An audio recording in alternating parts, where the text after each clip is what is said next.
FORA.tv. The world is thinking.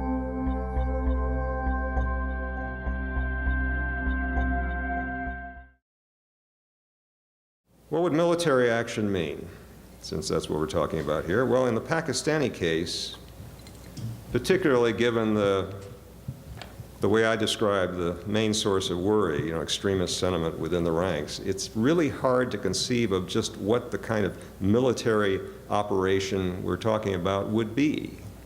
It's not a matter of one particular installation being taken over by bad guys and we want to take it back. I suppose you can imagine something like that, but I think that's really beyond the realm of plausibility. With North Korea, it becomes more plausible perhaps to think in terms of preemptive type military strikes with a still fairly small arsenal, but they do have a nuclear arsenal, small though it is, and the deterrent value of that presumably weighs very heavily on any decision makers in the United States or the West or anywhere else.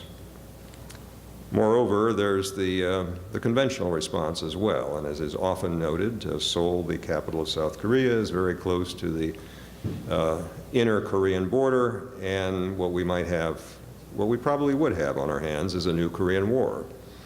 Now, of course, such a war might trigger the final collapse of the Democratic People's Republic of Korea, but that in itself would be another kind of big mess.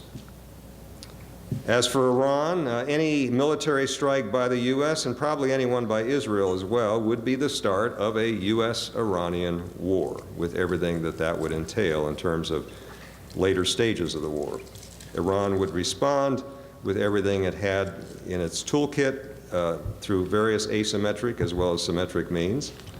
You can count on the Persian Gulf oil trade being closed off, with all that implies in terms of the price of oil and economic consequences. You could count on a terrorist campaign using their own resources or those of their Lebanese client, Hezbollah, as well as other means of striking back in places like Afghanistan, Iraq, and elsewhere. So when we talk about justifications for any military action from a legal or a moral point of view, as well as a political point of view, you have to consider not just the initial strike and its immediate consequences, but also the larger consequences that would almost certainly ensue.